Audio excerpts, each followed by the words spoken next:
The whole world and all its treasures and the sea, air, and earth were here when you were born. Begin to think of the untold and undiscovered riches all around you, waiting for the intelligence of man to bring them forth. Look at wealth as the air you breathe. Get that attitude of mind. As Emerson said to the woman, who wanted to prosper, he took her down to the ocean. He said, "Take a look." She said, "Oh, there's plenty of water, isn't there?" He said, "Look at wealth that way, and you'll always have it." Yes, realize it's like the tide, forever flowing out, forever flowing back. A sales manager said to me that an associate of his sold $1 million idea for expansion to the organization. You can have an idea worth a fortune, too. Wealth is a thought image in your mind. Wealth is an idea in your mind. Wealth is a mental attitude. He also told me that there were more millionaires now in the United States than at any time in the history of the country. You can have an idea worth a fortune, yes, you can. Moreover, you are here to release the imprisoned splendor within you and surround yourself with luxury, beauty, and the riches of life. Learn that it is necessary to have the right attitude towards money, wealth, food, raiment, clothing, all these things. When you really make friends with wealth, you will always have a surplus of it. It is normal and natural for you to desire a fuller, richer, happier, and more wonderful life. Look upon money as God's idea of maintaining the economic health of the nations of the world. When money is circulating freely in your life, you're economically healthy. In the same manner as when your blood is circulating freely, you are free from congestion. Begin now to see money in its true significance and role in life as a symbol of exchange. That's all it is. It has taken many forms down through the ages. Money to you should mean freedom from want. It should mean beauty, luxury, abundance, sense of security, and refinement. You're entitled to it. Being poor is a disease. It is a mental attitude. A young woman, a very good writer, who had had several articles accepted for publication, said to me one time, "I don't write for money." I said to her, "What's wrong with money?" "It's true you don't write for money, but the labor is worthy of his hire. What you write inspires, lifts up, and encourages others. When you adopt the right attitude, financial compensation will automatically come to you freely and copiously." She actually disliked money. Once she referred to money as filthy lucre. Going back, I suppose, the early days where she heard mother or somebody say money is evil, or the love of money is the root of all evil, and all these things without any understanding at all. It's a rank superstition to say money is evil or a filthy lucre. This woman had a subconscious pattern that there was some virtue in poverty. There isn't. It's a sickness, a disease.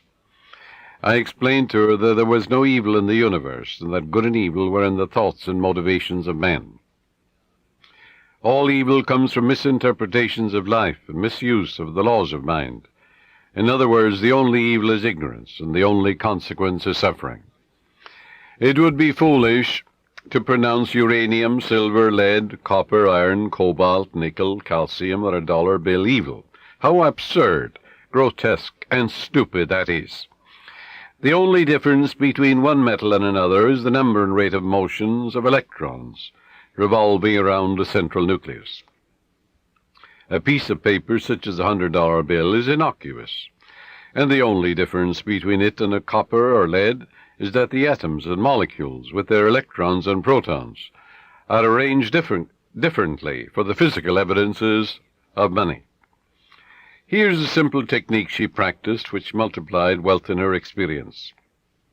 My writings go forth to bless, heal, inspire, elevate, and dignify the minds and hearts of men and women. And I am divinely compensated in a wonderful way. I look upon money as divine substance, for everything is made from the one spirit. I know matter and spirit are one. Money is constantly circulating in my life, and I use it wisely and constructively. Money flows to me freely, joyously, and endlessly. Money is an idea in the mind of God. It is good and very good. That's a wonderful prayer. It eradicates that superstitious nonsense about money being evil and things of that nature, or there's some virtue in poverty, or the Lord loves the poor. All of that is rank superstition. It is frightful ignorance, that's all it is. This young lady's changed attitude towards money has worked wonders in her life. It'll work wonders in your life, too. And she has completely eradicated that strange, superstitious belief that money was filthy lucre. She realized that her silent condemnation of money caused money to fly from her instead of to her. Her income has tripled in 3 months, which was just the beginning of her financial prosperity. Some years ago, I talked with a clergyman who had a very good following. He had an excellent knowledge of the laws of mind and was able to impart this knowledge to others. But he could never make ends meet. He had what he thought was a good alibi for his plight by quoting from Timothy. For the love of money is the root of all evil. That's in the book of Timothy, in the 6th chapter, 10th verse. Forgetting what followed in the 17th verse of the same chapter. In other words, taking it out of context. When Paul charges the people to place their trust or faith in the living God, who giveth us richly all things to enjoy. That's also in the book of Timothy. Love in biblical language is to give your allegiance, loyalty, and faith to the source of all things, which is God or the living Spirit or the life principle in you.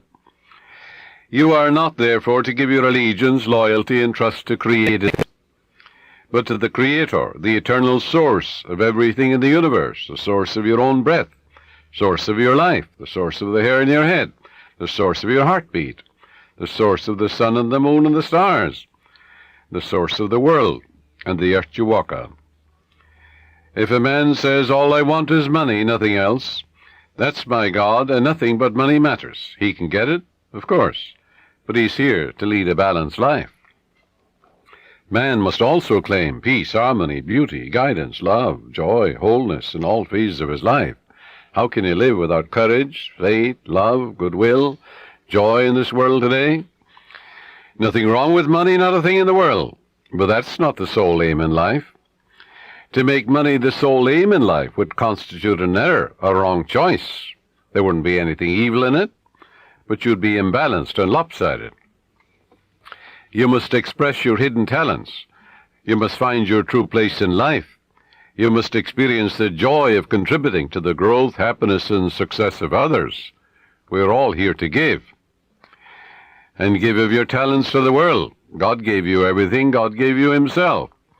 You have a tremendous debt to pay because you owe everything you have to the infinite. Therefore, you're here to give life and love and truth to your ideals, to your dreams, your aspirations. You're here to row the boat and put your hand to the wheel and contribute to the success and happiness not only of your children but of the whole world.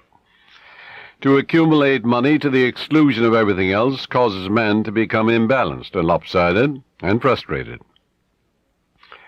Yes, as you apply the laws of your subconscious in the right way, you can have all the money you want and still have peace of mind, harmony, wholeness, and serenity. You can do a lot of good with it. You can use it wisely, judiciously, and constructively, like anything in nature. You can use your knowledge of philosophy in a constructive way, or you can begin to brainwash impressionable minds with communism and all the rest of it. I pointed out to this minister how he was completely misinterpreting the Scripture in pronouncing pieces of paper or metals evil, when these were neutral substances, for there is nothing good or bad, but thinking makes it so. He began to see all the good he could do with more money for his wife, family, and parishioners. He changed his attitude and let go of his superstition. He began to claim boldly, regularly, and systematically. Infinite Spirit reveals better ways for me to serve. I am inspired and illumined from on high, and I give a divine transfusion of faith and confidence in the one presence and power to all those who hear me. I look upon money as God's idea, and it is constantly circulating in my life, and that of all the people who surround me. We use it wisely, judiciously, and constructively, under God's guidance and God's wisdom. This young clergyman made a habit of this prayer, knowing that it would activate the powers of his subconscious mind. Today he has a beautiful church which he wanted. The people built it for him. He has a radio program and has all the money he needs for his personal, worldly, and cultural needs. I can assure you he no longer criticizes money. If you do, it'll fly away from you, because you're condemning that which you're praying for. Now, follow this technique which I'm going to outline for you, and you'll never want for wealth all the days of your life, for it is the master key to wealth. The first step is to reason it out in your mind that God, or the life principle, or the living spirit, is the source of the universe, the galaxies in space, and everything you see. Whether you look at the stars in the sky, the mountains, the lakes, the deposits in the earth, and the sea, or all animals and plants. The life principle gave birth to you, and all the powers, qualities, and attributes of God are within you. Come to a simple conclusion, that everything you see and are aware of came out of the invisible mind of the infinite, or the life principle. And that everything that man has invented, created, or made came out of the invisible mind of man. And the mind of man and the mind of God are one, for there's only one mind. That mind is common to all individual men. Everyone is an inlet and an outlet to all that is. Come now to a clear-cut decision that God is the source of your supply of energy, vitality, health, creative ideas, the source of the sun, the air you breathe, the apple you eat, and the money in your pocket. For everything is made inside and out of the invisible. It is as easy for God to become wealth in your life as it is to become a blade of grass or a crystal of snow. The second step, decide now to engrave in your subconscious mind the idea of wealth. Ideas are conveyed to the subconscious by repetition, faith, and expectancy. By repeating a thought pattern or an act over and over again, it becomes automatic, and your subconscious being compulsive, you will be compelled to express wealth. The pattern is the same as learning to walk, swim, play the piano, type, or drive a car. You must believe in what you're affirming. It's not mumbo-jumbo, it's not idle affirmations. You must believe in what you're affirming, like you believe that when you put seeds in the ground, they grow after their kind. And the seeds are thoughts deposited in your own subconscious mind. Realize that what you are affirming is like the apple seeds you deposit in the ground, and they grow after their kind. You can imagine these seeds going from your conscious to your subconscious mind and being reproduced on the screen of space. By watering and fertilizing these seeds, you accelerate their growth. Know what you are doing and why you are doing it. You're writing it with your conscious pen in your subconscious mind, because you know wealth is. Walk down the street and you see it. Can you count the flowers along the road as you drive? Can you count the sands on the seashore? Can you count the stars in the sky? Can you count the wealth that you're walking on? Yes, underneath you. Maybe oil, gold, silver, uranium. Do you ever think of the riches of the sea, the soil, the air? So third step is repeat the following affirmation for about 5 minutes, night and morning. I am now writing in my subconscious mind the idea of God's wealth. God is the source of my supply, and I know God is the life principle within me, and I know I'm alive. And all my needs are met at every moment of time and point of space. God's wealth flows freely, joyously, and ceaselessly into my experience, and I give thanks for God's riches forever circulating in my experience. Step 4.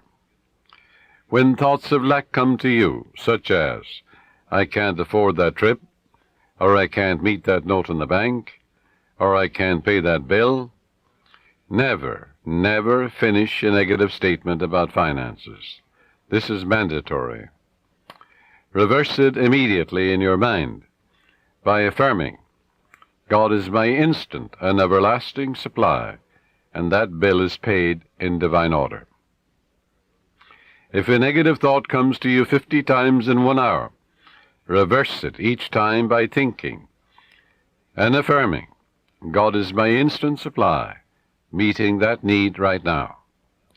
After a while, the thought of financial lack will lose all momentum, and you will find your subconscious is being conditioned to wealth.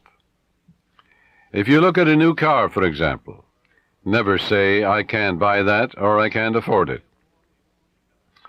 Your subconscious takes you literally and blocks all your good. On the contrary, say to yourself, that car is for sale. It is a divine idea, and I accept it in divine order through divine love. This is the master key to wealth. It's impossible for any sincere person to practice this technique and not have all the wealth he or she needs all the days of your life. So follow it, and you're setting the law of opulence in operation. It will work for you as well as for anybody else. The law of mind is no respecter of persons. Your thoughts make you wealthy or poor. Choose the riches of life, right here and right now. A sales manager sent me one of his men for counseling. This salesman was a brilliant college graduate. He knew his products very well. He was in a lucrative territory, but was making only $5,000 annually in commissions. The sales manager felt he should double or at least triple it. In talking to the young man, I found he was down on himself. He had developed a subconscious pattern or self-image of $5,000 a year. In other words, that's all I'm worth.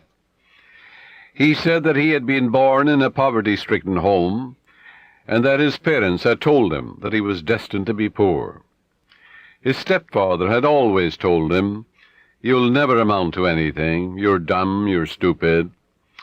These thoughts were accepted by his impressionable mind, and he was experiencing his subconscious belief in lack and limitation.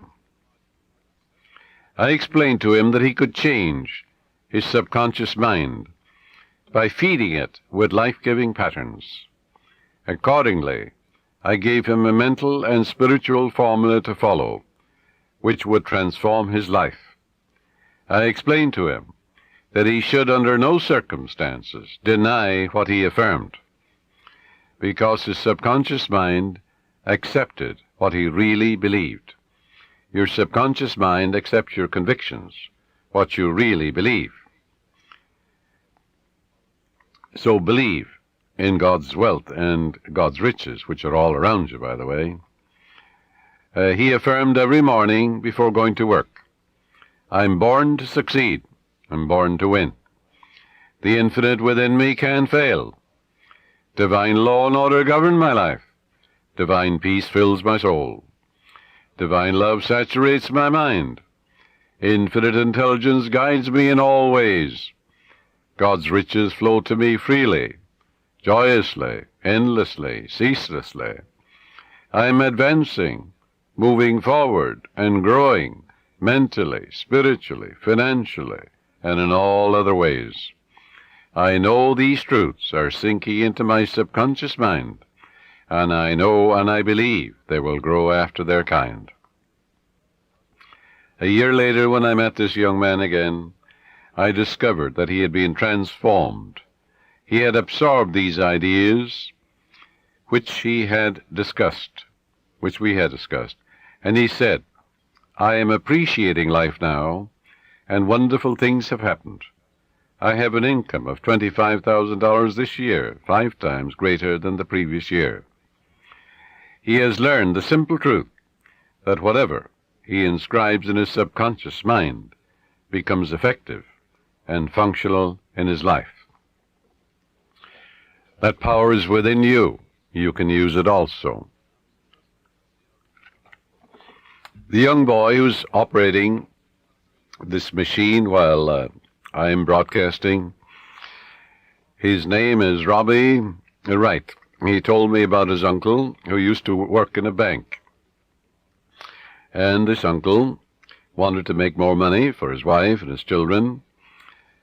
And he was always affirming, God is my instant supply, I'm divinely guided in all ways, infinite spirit opens up a new door. Well, he told me that his uncle was in town about 2 months ago, and that his salary now is $200,000 a year, all his expenses paid. And he was getting $40,000 when he started to realize the truth about himself. And he's able to do great things and living a wonderful life down south in another state. All of this is an idea. All it was an idea in his mind. Wealth is an idea. A radio is an idea. Television is an idea. An automobile is an idea. Everything you look at is an idea. Suppose you destroyed all the automobiles in the world due to some holocaust. Well, an engineer could run them off, couldn't they? And we'd have millions of them in no time. Use the following meditation for assurance in achieving financial wealth. Thou madest him to have dominion over the works of thy hands. I know that my faith in God determines my future. My faith in God means my faith in all things good.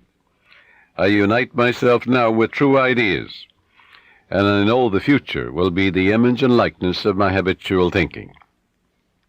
As a man thinketh in his heart or subconscious, so is he. From this moment forward, my thoughts are on whatsoever things are true, whatsoever things are honest, whatsoever things are just, whatsoever things are lovely and of good report. Day and night I meditate on these things, and I know these seeds, which are thoughts, which I habitually dwell upon, will become a rich harvest for me. I am the captain of my soul. I am the master of my fate. For my thought and feeling are my destiny. You see, prayers and affirmations are not for the purpose of changing God or the living spirit or the life principle or influencing the divine. God is the same yesterday, today, and forever. You don't change God, but you align yourself mentally with that which was always true. You don't create harmony. Harmony is. You don't create love. God is love. That love of God is within you. You don't create peace. God is peace, and God indwells you. But you must claim that the peace of God floods your mind. You must claim that the harmony of God is in your home, your harmony is in your pocketbook, in your business, in all phases of your life. All of good is available to each of us.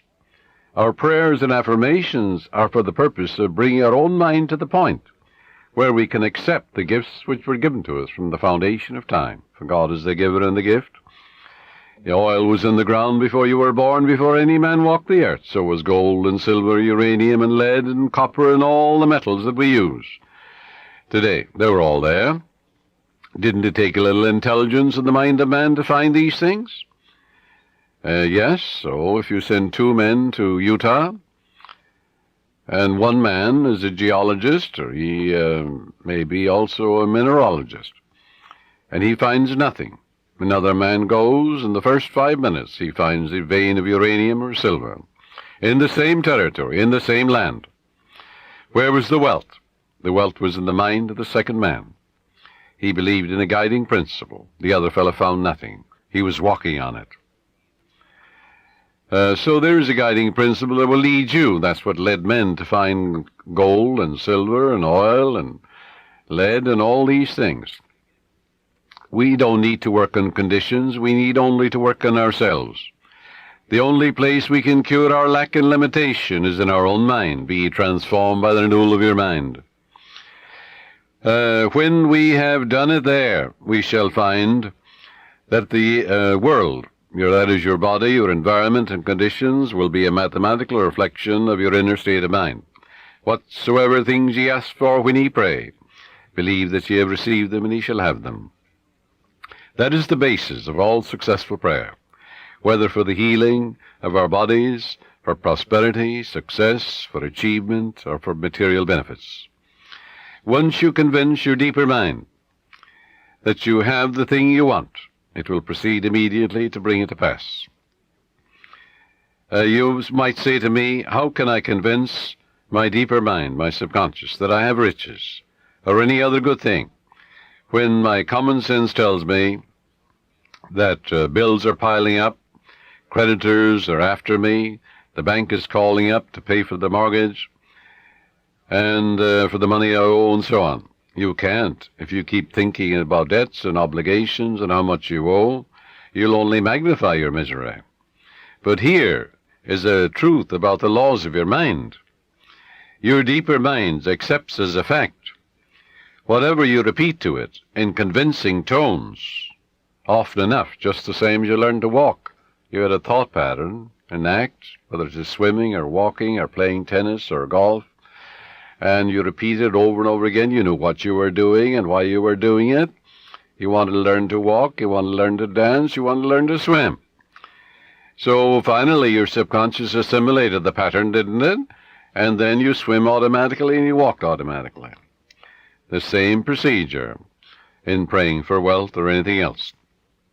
Once your subconscious accepts the statement as a fact, it proceeds to do everything possible to bring riches to you. Now that's the whole purpose of affirmations, so that you convince yourself of the truth of that which you affirm. Then your deeper mind will bring these things to pass. Many men say to me, I got an affirmation from someone, and it said, I am rich and prosperous now, I am successful, and I'm very wealthy. That affirmation, he said, succeeded in making me much more aware of my need, because, you see, he believed more in poverty and lack than he did in the riches all around him.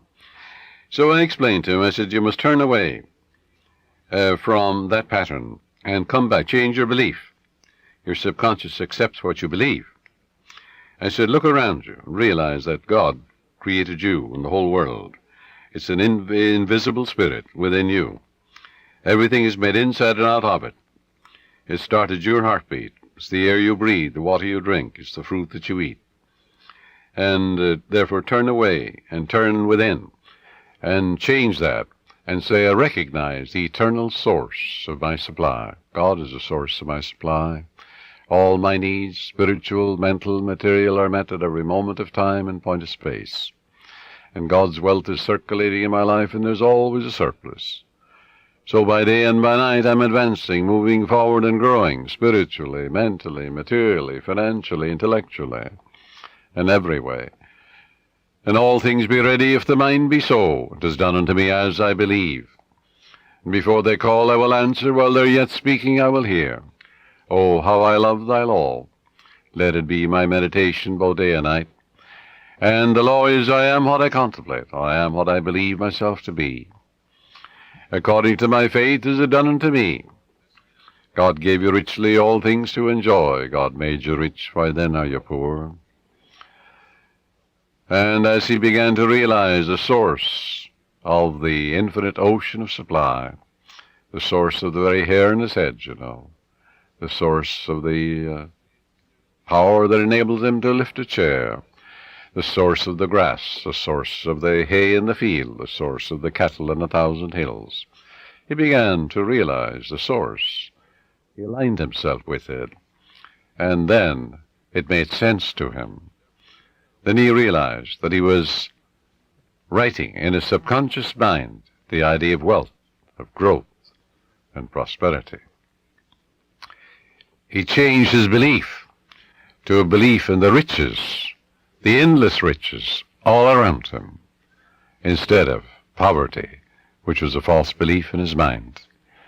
Don't you know there's enough fruit rots in the tropics to feed all humanity? Nature is lavish, extravagant, bountiful. God gave you richly, yes, all things to enjoy.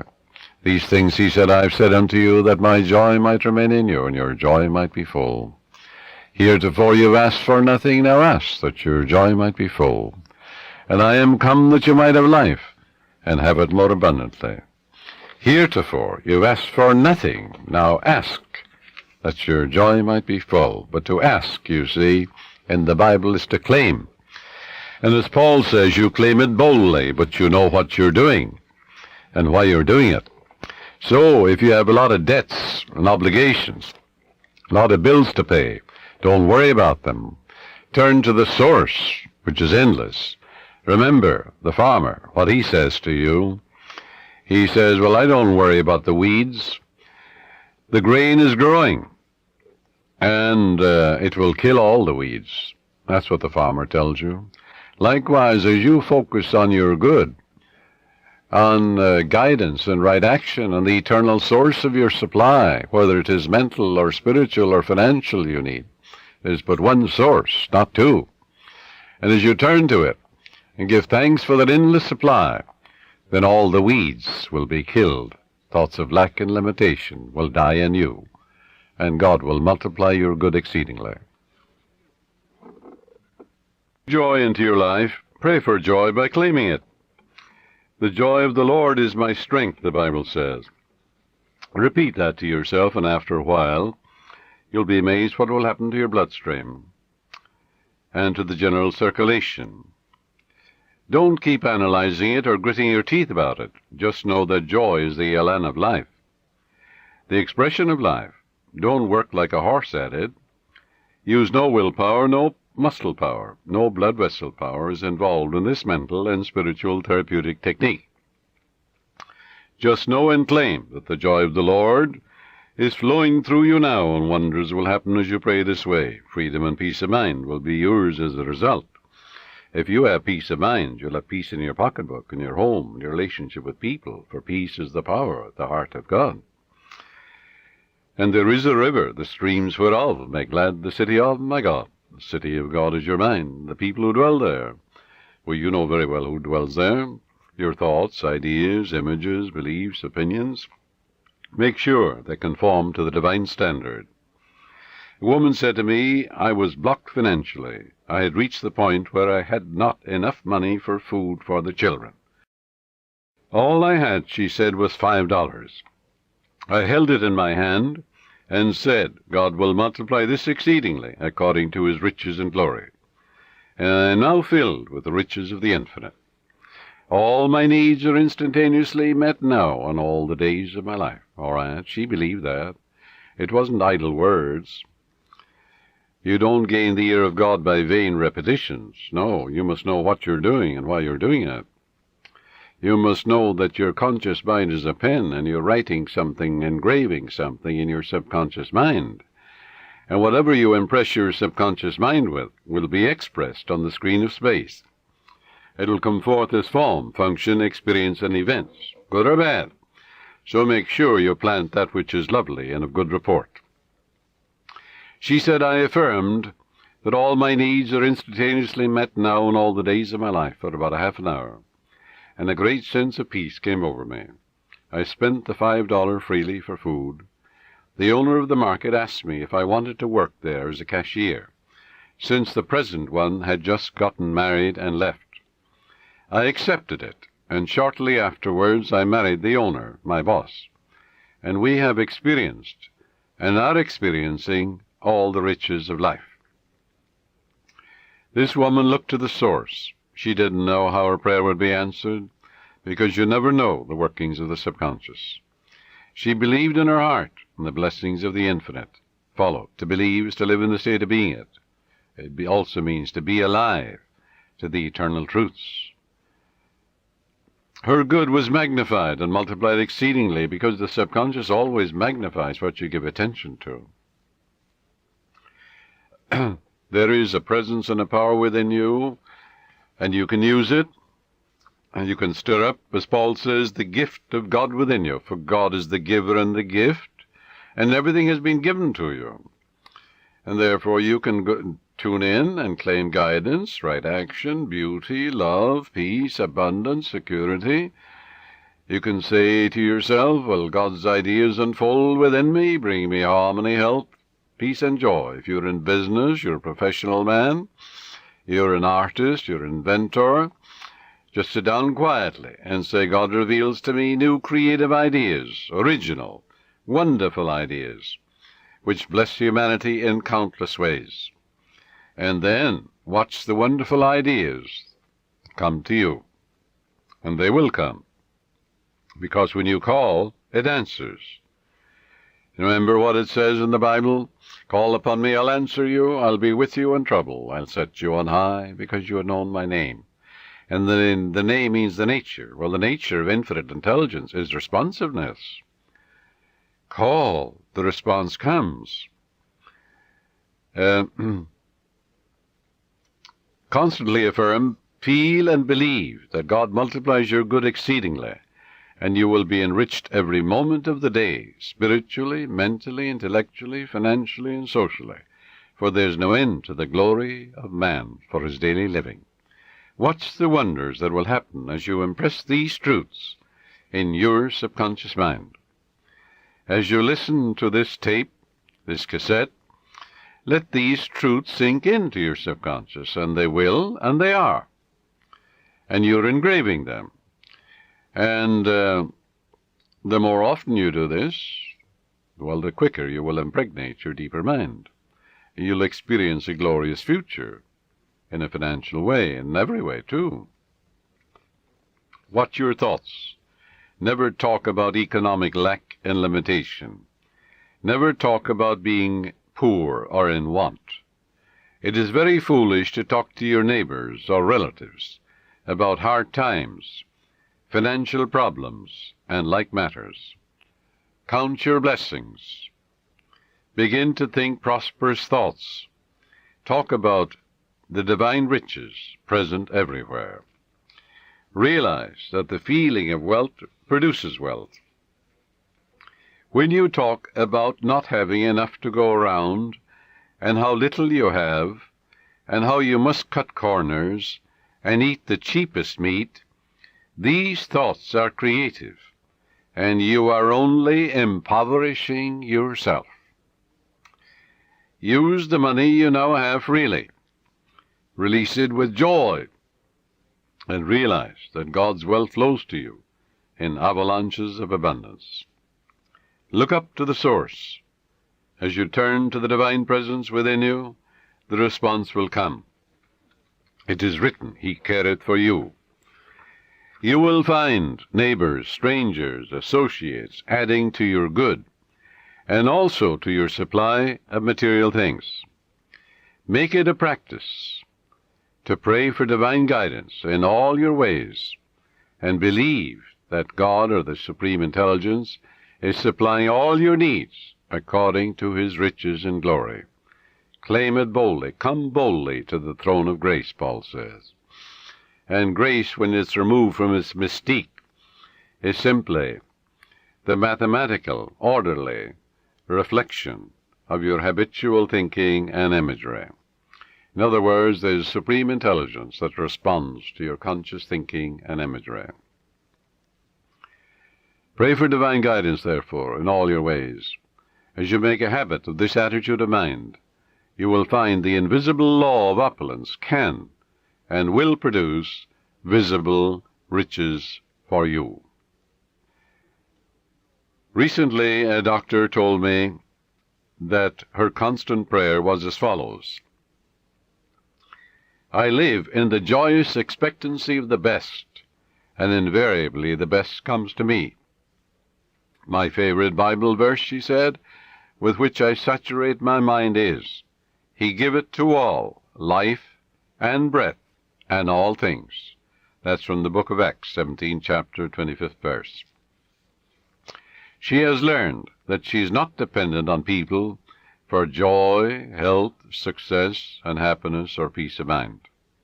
She looks to the living Spirit Almighty within her for promotion, achievement, wealth, success, and happiness.